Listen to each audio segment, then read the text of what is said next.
Do you want a fully customized wedding invitation suite? Well, we have a great place for you to go. It's called Minted. It has independent artists from around the world where you can get custom designs. You can get a whole suite from save the dates to your thank you notes. And you can get free address printing. Just go to FromRingToVeil.com/minted.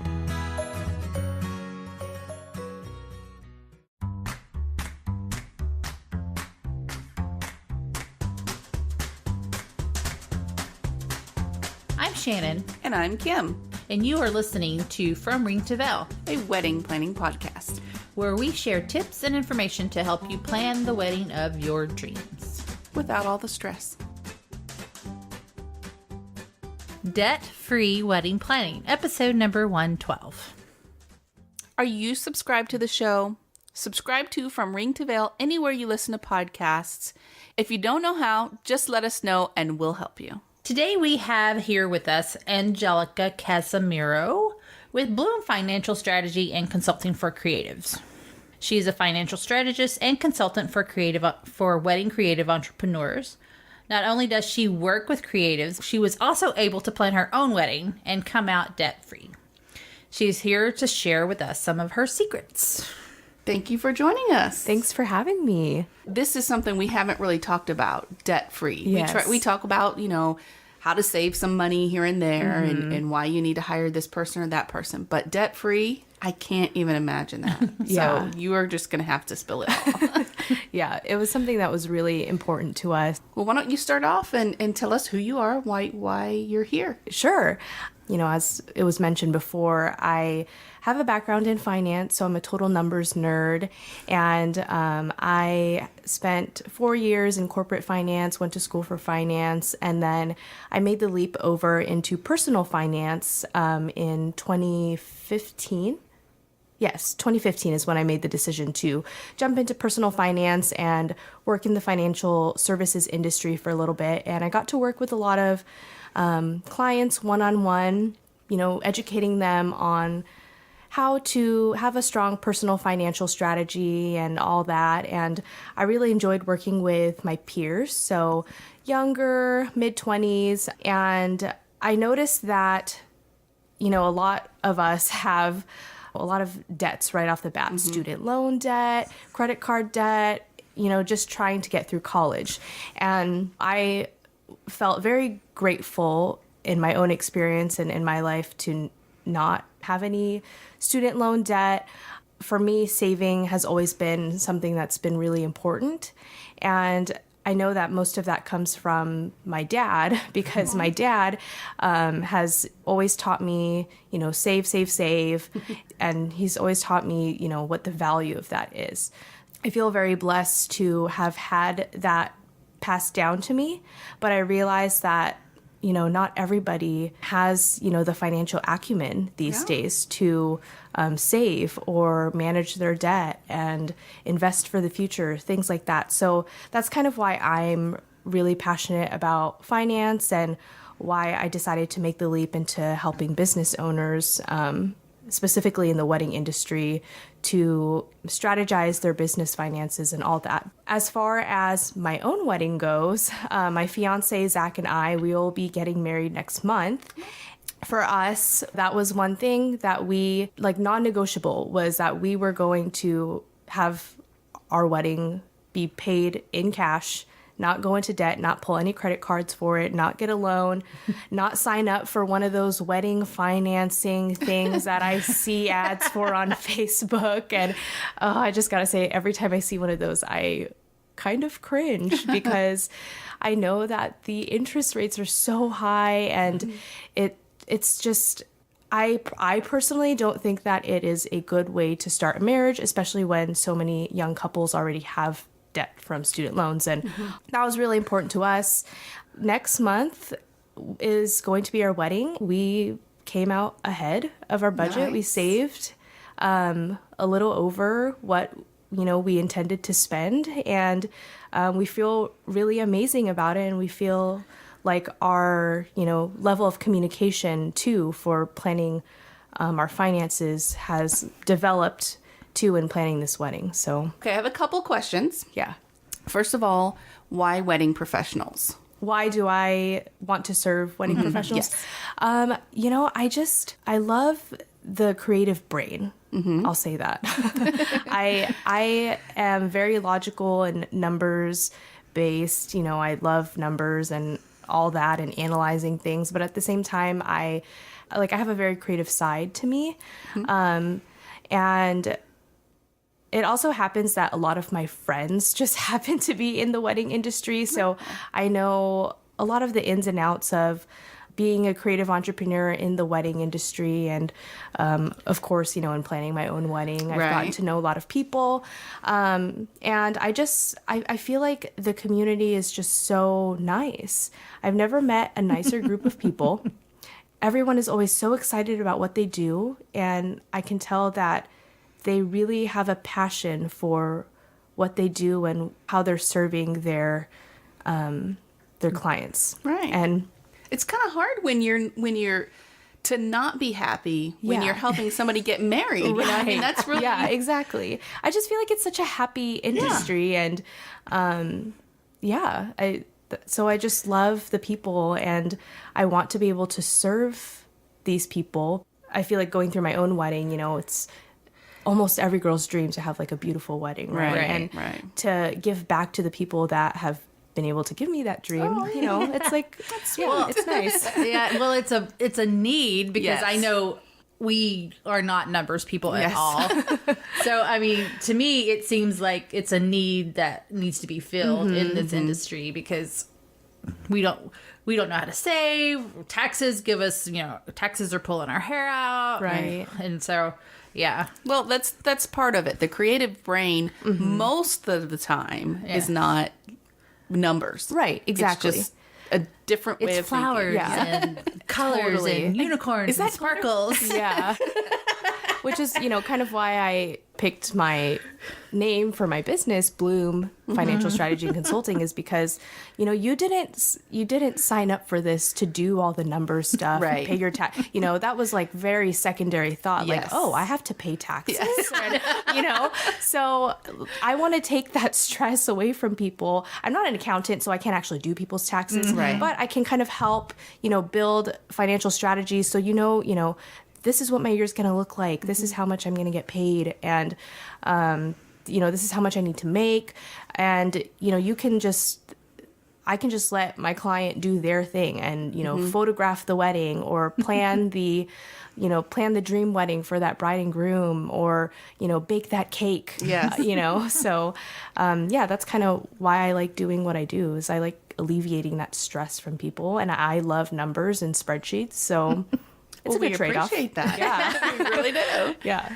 I wanted to say that I do agree with you, especially what I see this age is very different from when I was in high school. We learned how to balance a checkbook and save money and stuff in school. But it doesn't seem like that's very high on the priority list at school now. It's not, yeah. Do they Life even know? skills. Yeah, I mean... Yeah, it's kind of funny.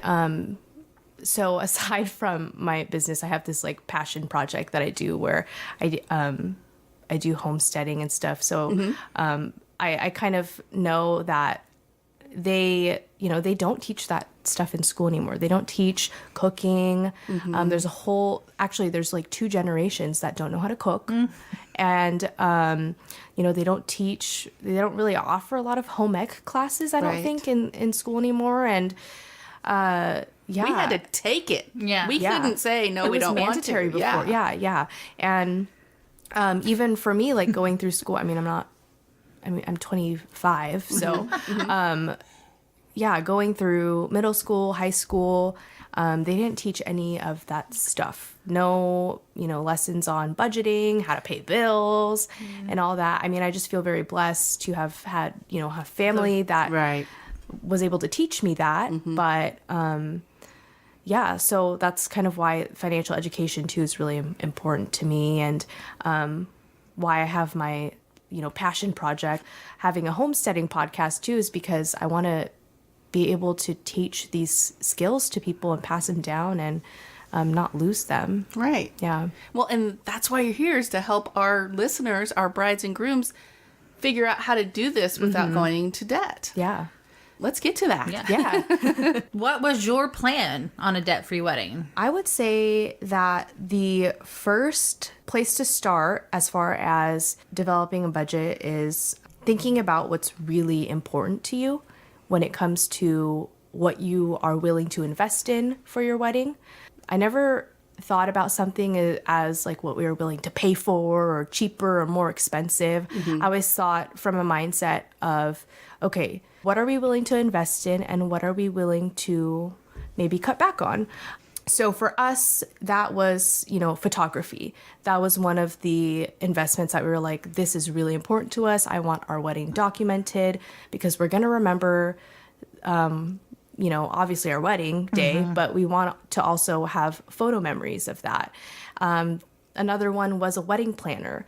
For me, I, have a full-time job and, and then I quit that. And I'll just say that my life kind of went through the ringer in 2016 in the best way possible, Okay. like not in a bad way. Okay, good. And so I was like, you know what? I can't imagine having to plan my own wedding. I need a wedding planner.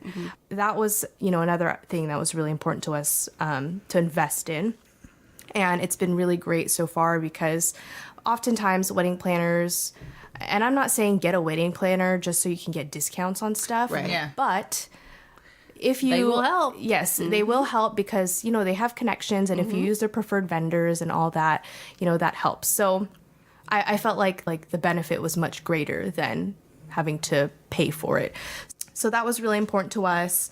And then, there were things that we were willing to cut back on, having a DJ wasn't super important. Having the fancy lighting wasn't really important, and it wasn't really the style for our wedding. So we decided, to just not have a DJ and have, we have tablets that we can just, play Spotify playlists on. And realistically, we were probably going to give the DJ a list of songs that we wanted to play anyways, So, just having a conversation about, what's really important to you and what you're willing to invest in is a good start for developing a wedding budget. And I think that's really the key here is what you want to spend your money on, especially when you are on a limited budget. Right. Because you can't have everything that you want. You have to just Prioritize. prioritize. I have to have. Then goes the process of saving, actually saving for the wedding. It's hard to have to get real with yourself, especially when there are so many emotions and you're just so excited and you're like, oh, I just want to get married. For us, we had we had a 2-year engagement. And people are like, why are you waiting so long? And it's because we didn't want to go into debt for our wedding. Right, there you go. So we decided on a longer engagement. I think it's becoming more and more popular these days. Yes, because we have been getting inquiries for 2018 year-end 2018 weddings. So I think, it's becoming drawn out and longer. Right. Yeah. And, one, it's less stressful. You have more time to plan your wedding. You don't have to, quote, quote, settle because you're in a time crunch. You're able to really, look at your different options for things. But at the end of the day, more time equals more opportunity to save. So if you're really in if you're really like hard set on not going into debt for your wedding, maybe you have to be realistic and get real with yourselves and think about having a longer engagement. But I've also seen people save at a very rapid rate and have a wedding faster or save for goals faster. So it just really depends on your situation. Right. It's really based, it's really person to person, depends on a lot of things. I would just kind of have a conversation with each other and map out what that will look like. When you're saying a longer engagement, and that's really good because like you said, you have options. You can go on lots and lots of consults, find the people that you really, really like and really want and are in your price range. But if you don't have that time, maybe an elopement is better for you. So you just kind of, like you said, get real with yourself and see, can we really afford this? Do we really want to afford this? Right. Should we just head over to Vegas or wherever, And you're right. You can save some money quickly if you are that kind of a person that can seek out a good deal, quote unquote, deal for yourself. So that's also, you have to know who you are. Right. In order to do this. Me, Yeah, I could not totally. save quickly. Right. Yeah. I have a hard time saving long term. So Right. Some people are like, okay, I want that. That's Yeah. what I want. Let's do that. And they're impulse buyers. If you Yeah. will. That's yeah. Life happens, and it's nice to have an emergency savings too, so that you're not like, oh, okay, we have to go with a cheaper whatever, or Right. unless we can't invest in this thing that was really important to us for the wedding. So what are your tips on tracking wedding expenses? And it really depends on the person. Obviously, I really like spreadsheets. Some people Right. like a good paper and pen. But I would just say is, as far as tracking weddings expenses go, every single time you receive a quote from a vendor, write it down, track that.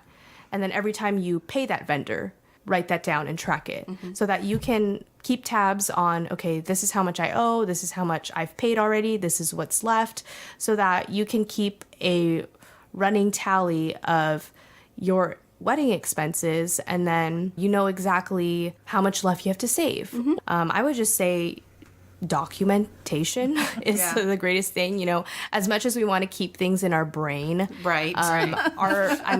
our brains are so full of information, Yes. and we're receiving new information constantly every day, especially with social media now. So write it down. It's so easy to track too, because everybody has a phone. Yeah. You can track whatever you want the on your notes phone. app in the iPhone, or Just that's it's so simple. easy. Or you could probably find an app for Yeah. tracking your expenses somehow. So it's just so easy not to do. Yeah. Or too easy not to do. Yeah, There we yeah. And I know that there are a lot of budget templates out there too for weddings. Like if you go on Microsoft Excel, I know that there's a wedding budget template cool. in there for free. I'm sure great. the Knot has something, but I didn't use any of those, because what I found in looking for budget templates online is they give you the rule of thumb, right? Right. This is the rule of thumb of how much you should spend. But then you're like, oh, should I be spend however much you need to spend on that, whether you're going to Right. invest in it or, don't let somebody else tell you what they think you should spend on something. Right. So, And you can look up averages anywhere. yeah. And find out how much does it usually cost for a wedding, like even here in the Washington state. Right. How much is average, and then work from there. yeah. I know you have some other money saving tips for us. Yeah. So, as far as ways that we have been able to save money from, the expense standpoint, of course, having our wedding planner has been really great, because they have their preferred vendors that they like to work with.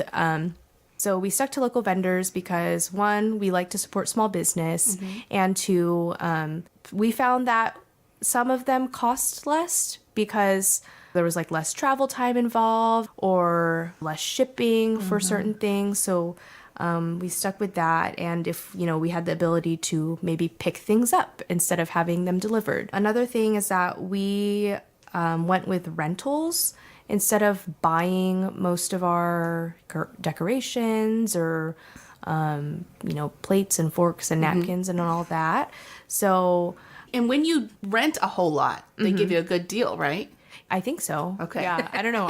Our wedding planner figured that all out see. for us. Yeah. We decided to go with rentals because it was, less of an investment than having to buy it ourselves. And we weren't, I guess, stuck with all that Right. stuff after the fact. I know so many people that are like, oh, I have 100 light up candles now.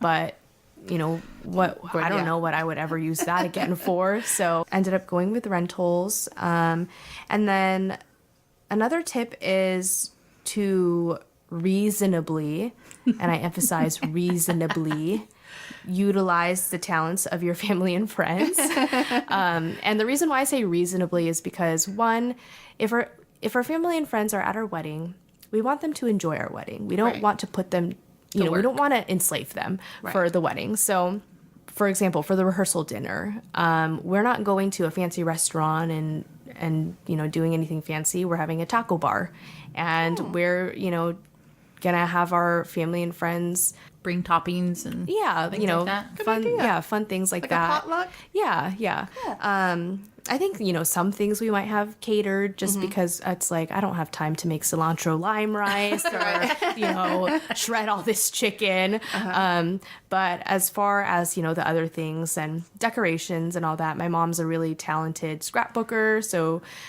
she did all the decor for my bridal shower. And sometimes moms like to do that. Oh, yeah. stuff, Yeah. so. Yeah. I wouldn't say that if you have a family or friend that is like in the wedding industry, please don't run up to them and be like, can you give me a discount for being like, that's There's a better way to approach that, that's why I really. say reasonably, Yeah. for the little things, because the little things do add up. Yeah. Kind of piggybacking on my previous point of thinking about what's really important to you is to consider more inexpensive options for items you are willing to cut back on. So for us, we have a really awesome venue where we're able to bring in our own alcohol. Oh. So maybe go into whatever stores in your area that sells like wholesale, go with that option. For us, as a real example of something that we just did recently is when we purchased our wine, we budgeted $200 for our wine, 10 bottles of white, 10 bottles of red. And this is for 100 guests. Okay. So we found one of those like big liquor stores. We were able to get boxes of wine instead of bottles. So we were able to save like $100 just going with 3-liter boxes instead of 750 milliliter bottles of wine. And it was because we care a lot about sustainability and all that too. We're like, it's less waste also. Which is good because you're not going there for a wine tasting. Yeah. Right? Yeah. And there are good box wines. Yeah. Oh, yes. Yeah. All of you wine people, close your ears. Yeah. But we went with a good box. Like we did not go with the $4 box of wine. No, we went with a good one. We were just like, this is a lot more efficient cost-wise and packaging-wise. So, and realistically, the person that is doing our bartending, because we do still need a licensed bartender to serve our alcohol. So they're going to hand our guests the glass of wine. They're not going to be like showing them the bottle or doing some fancy display for them. So we were like pretty sure that the bottles are unnecessary. So that, that was just our own personal preference. And your people that are coming to your wedding. Yeah. So if they're fine with it, you're fine with it, do it. Totally. Yeah. Another thing too is we went with a local brewery for our beer, and we're going to pick up our kegs. We are so blessed because my friend works for that brewery, and she was able to hook it up. Nice. With that. So that's another like reasonable use of your family and friends. I did not ask her. She actually offered it. So that was very nice of her, and we're very, very thankful for her offering us that. But yeah, so there are tons of, ways to kind of cut back on some of those little costs. It just Which really add depends. up. Yeah.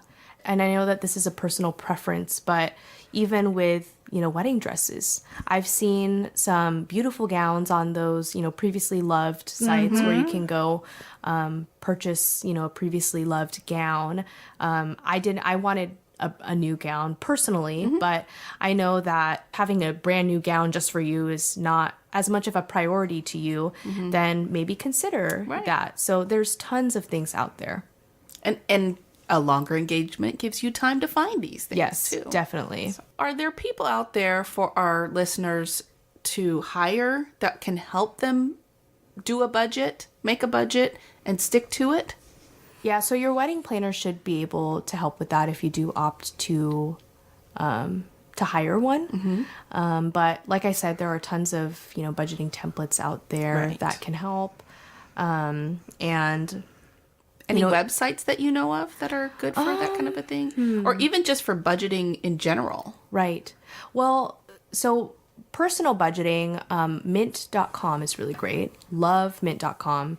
It's a really great app. You can connect your bank account. It will kind of like track all your expenses for you. Right. And you just have to go in and categorize them and all that. So that's a good way to create a budget. So mint.com also has this tool where it's a savings tool, and you can link the savings tool to a savings account, and then it'll tell you how much you need to put in it every month. That's so nice. You can go, so I guess that's one way. You can go in and say, I want to save $15,000 by in the next, I don't know, 2 years. Right. Just being realistic.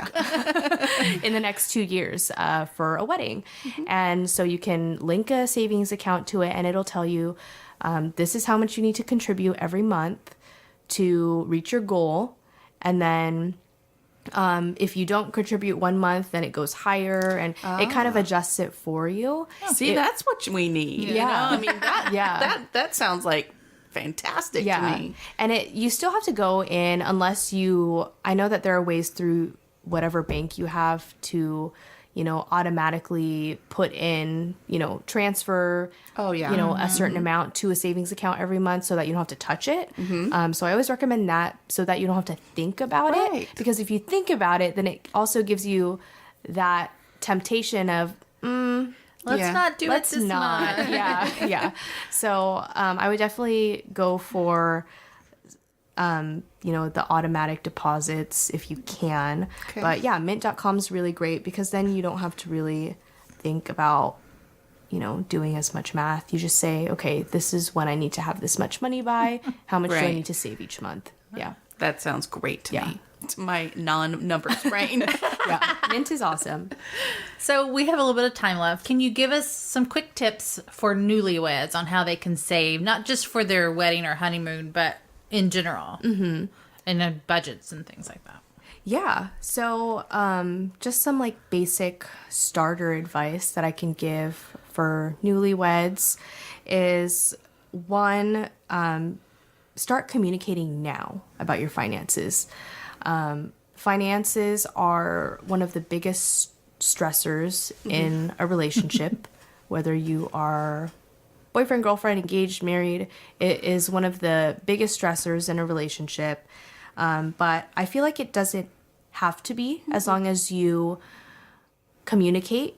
So making sure that you are both on the same page of what your financial goals are, making sure you're on the same page of what your spending patterns are. For example, one of you may be more of a spender and one may be more of a saver and more frugal. And I have experience in that because I am the spender in our relationship. But it's fine because we're totally open about it. And if I need to spend money, then I find a way to make more money. So that's kind of the trade-off that we have. So I would just, make sure to communicate and sit down with each other and really get to know your financial picture, because that will save a lot of stress and confusion. And you don't have to, guess what the other person is doing or, with the money or whatever. Right. And then also, as far as combining bank accounts and all that goes, one efficient way to do it is to, have one big checking account and then another checking account. So I recommend to have two checking accounts, one that's, spending money for like groceries and gas and all that. But then another checking account that is dedicated to paying bills. And then take advantage of the auto pay option for a lot of the bills that you have to pay, because that way you can just set auto pay up for that one bills account, and then you only have to move, however much amount once a month into that bills account, and then you don't have to touch it. So that's kind of nice to not have to stress out about, paying the bills and all that. And then definitely, setting a budget is good so that you know how much spending money each of you gets every month, Right. or how much you're going to spend on groceries or gas. I feel like a lot of it is mindset over actually creating a budget, because it's one thing to develop one, but it's another thing to stick to it. Right. So I always like to consider, instead of saying like, oh, I have a budget this month, I would say that, I've allocated my funds.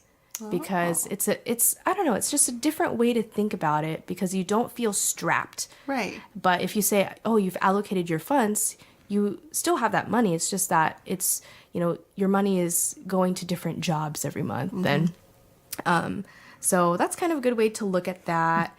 Yeah, I get that, kind of telling yourself Yeah. that, but I've given myself this much for this, Right. and this much for that. So Right.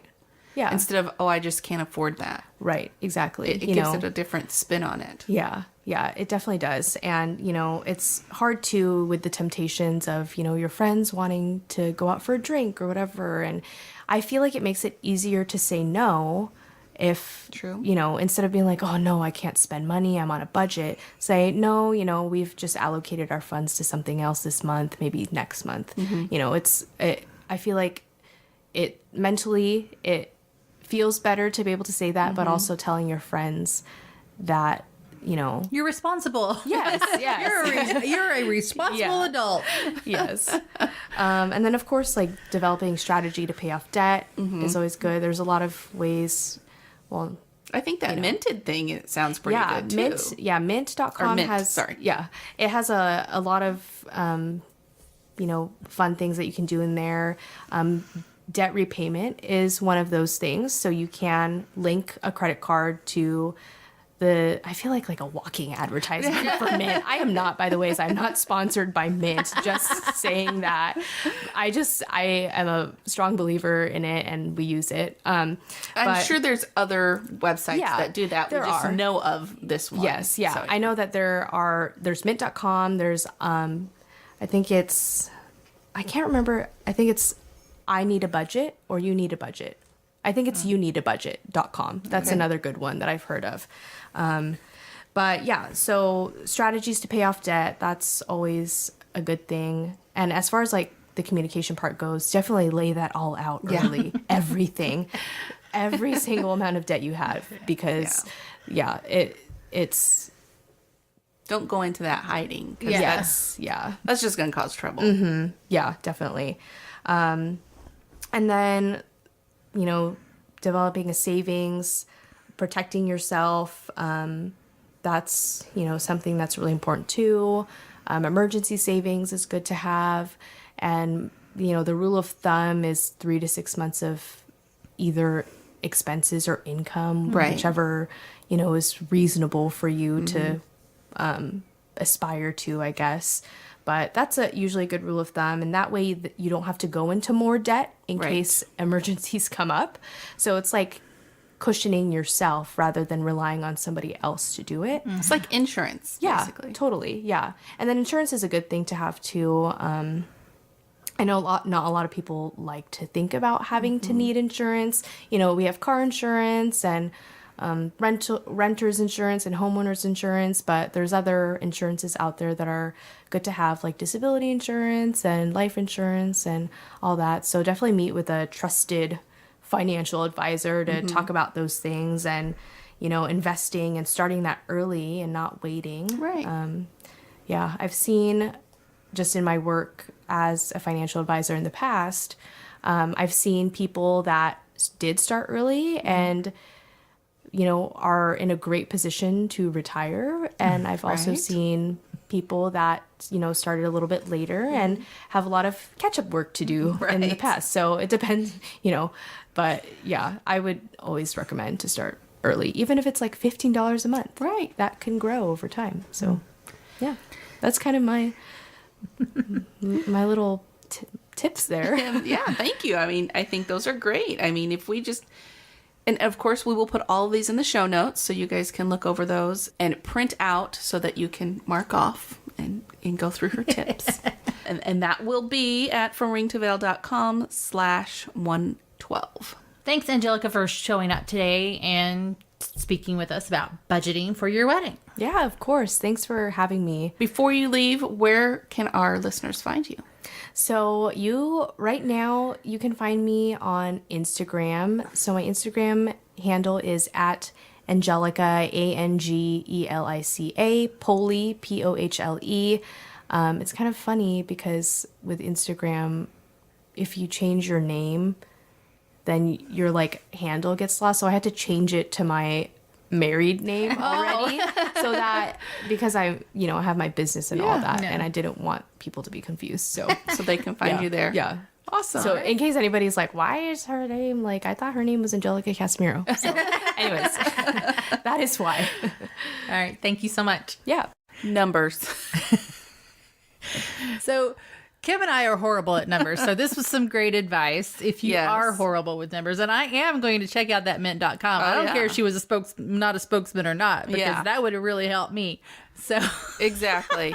And I'm not terrible with numbers. I just don't like to think about them. Yeah. Because, when it gets into taxes and stuff, I'm not good with that. But bank accounts, sure, that's fine. Yeah. But I don't have to because my husband takes care of that. I don't have to worry about it. I do all the bill paying in my family. I'm okay at it because most of it's set up to go, I have whatever I pay monthly and it goes out. Yeah. So, but I'm not a good saver. And Right. You definitely have that spending thing. In my marriage, how it works is I let my husband take care of the finances because he has a numbers brain. Yeah. And he knows at all times exactly what we have and what it's allotted to and all that. So I don't even have to think about it. He just tells me, okay, slow down, we're doing fine. I say, can I purchase this? And he says, sure, or maybe next month or whatever. Yeah. It works for us that way. That's just how it works. And that's because we talked about it. At first, we were both trying to pay things, and I was supposed to be in charge of paying bills, and then we had some late stuff and all that. And I'm like, I'm just not good at that kind of a thing. Why don't you take care of it? So we figured out pretty quickly. Communication. Yeah, exactly. So it doesn't have to be a hard thing. You just need to figure out who's in charge of it. Because I think two people being in charge of it is not easy. That's total disaster. So, that's why we have one person that pays the bills. And I do a fairly good job at paying the bills. I just like to spend money as well. Exactly. So I like my new purses. So get on Mint and get that figured out. It'd be great. And again, we're not sponsored by Mint either, but we know it works. Obviously she uses it so she can attest that it works and she knows how it works. So check it out if you'd like. I have a couple things to say about ratings and reviews. We love ratings and reviews. Do not get us wrong. But it does not help us get up in the rankings. What it does do, though, is show other people that you like this show and they should listen to it. So when you're going, and it's just like anything else, if you're on Amazon and you look at the ratings and the reviews, it helps you to decide whether or not you're going to purchase that or not. So that's the same thing with podcasts. People can read through the ratings and reviews and decide whether they want to listen to your show. And that's what we want rating and reviews for. Yeah. So if you have time, go to whatever app it is that you use, give us a little rating and a little review if you'd like. The ratings on iTunes is just a little stars, 1 through 5. And if you want to write a review, you will have to click write a review and then write a little something about us. It doesn't have to be long and drawn out. You can say, hey, these gals are great. Yeah. Make it look real, though. Don't make it look like we wrote them. It's the only thing. So I just want to make clear, because I think we all go into podcasts thinking that helps us, and it used to, but they've changed. Anymore. Yeah, they've changed, and it doesn't. So we appreciate them, and if you do leave us a review, we try to give you a little shout out. Yeah, we have a Patreon page. We do. If you want us to help support us, go to fromringtoveil.com/give and give $1 here and there. It helps us with our hosting and things like that. So yeah, we're if very you love us, we're very appreciative. Appreciative. There you go. We are very appreciative of what you give. Exactly. And remember, you can reach us anytime by emailing info@fromringtoveil.com if you have questions. Even if you have questions for any of our past hosts and you don't know how to get a hold of them, let us know. We'll see what we can do about hooking you up and getting your questions answered. Until next time, no stress, no worries, keep calm and listen on. Thank you for listening to our podcast. You can find us on Facebook, From Ring to Veil, on Twitter, @FromRingToVeil, and on our website, FromRingToVeil.com. Music provided by bensound.com.